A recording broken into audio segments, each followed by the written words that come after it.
No Dracula classics, but local incarnations. Why there are no vampires in East Asia. Myths about vampires, dead or mutated people who feed on human blood, exist in almost every corner of the world except East Asia. Despite the fact that the East Asian culture is rich in ghosts, demons, and spirits, there was no place for vampires in the pantheon of local evil spirits there. Asia does not have most of the factors under the influence of which the myth of vampirism is formed in non-Asian countries. Religion, climate, and lifestyle did not allow the East Asian people to imagine the dead as evil and merciless bloodsuckers. The dead and attitude towards death in Europe and the countries of the Northern Hemisphere, when opening graves, sometimes undecomposed bodies were found. The dry and cold climate with freezing and quite deep soil did not contribute to rapid smoldering, and sometimes even led to the embalmment of corpses. Such finds frightened people, gave rise to myths about the dead rising from their graves. In Asia, due to the warmer and most importantly humid climate, the discovery of such bodies happened much less frequently. In addition, there is a myth in East Asian countries: an ancestor in the grave can transform into a dragon and punish the enemies of his kind or his family itself if he is guilty of something.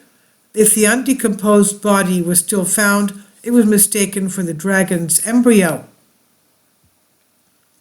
In addition, Buddhism and Confucianism looked at the death of a person in a special way. If it is very simplified, death is rest following a tormented life.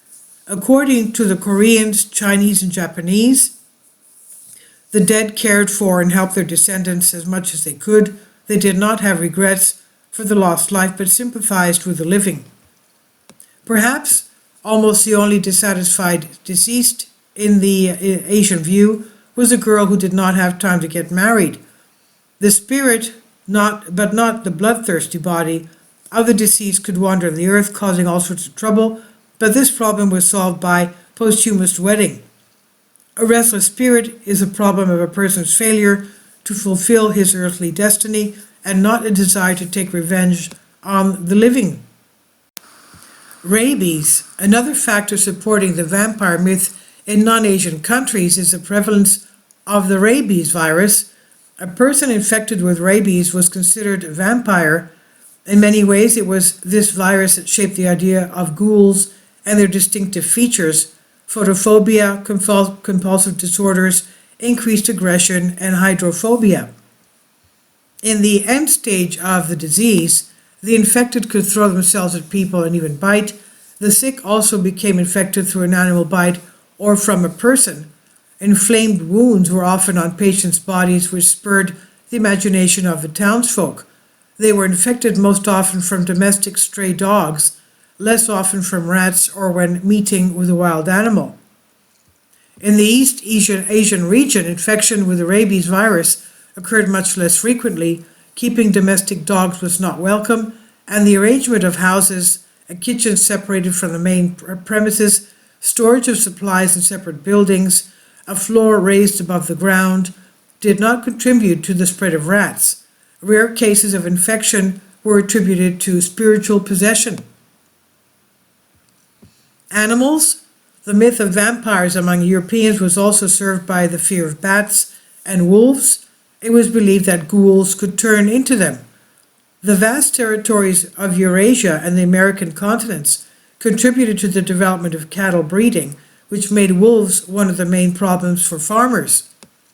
No wonder there are so many fairy tales about gray wolves, as people wrote about what worried them. Bats were simply feared because of their appearance and nocturnal lifestyle. But in East Asia, even these animals did not work out.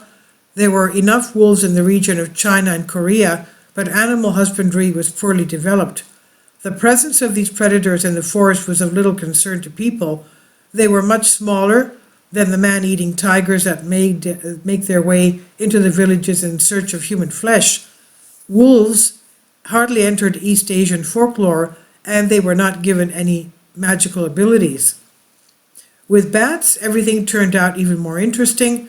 Bats were depicted on the walls of houses, vases, coins, clothes. In Chinese, a character for the bat has the same sound as a character for happiness. 5 bats personified 5 human joys: health, luck, longevity, wealth, and peace.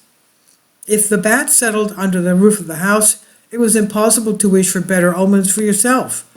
Thus, the devil's accomplice and terrible bloodsucker in Europe was considered a symbol of good luck and domestic happiness in China. Well, the influence of the Middle Kingdom on the whole of East Asia is difficult to overestimate. As we can see, there was no place for vampires there either. Vampirism came to Asia after the Second World War and adapted in every possible way.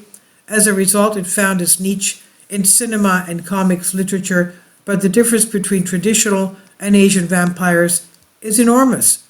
Interestingly, Seoul, the capital of South Korea, is jokingly called the most unsuitable place for vampires, as in Korea there are many sunny days and dishes with garlic are popular.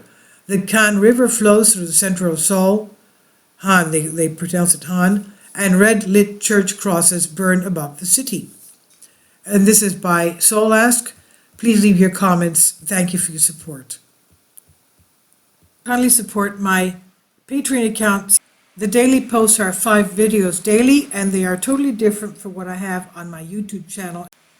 Thank you so much for your support and that you find all my content so interesting. You'll find the Patreon account details in the description box.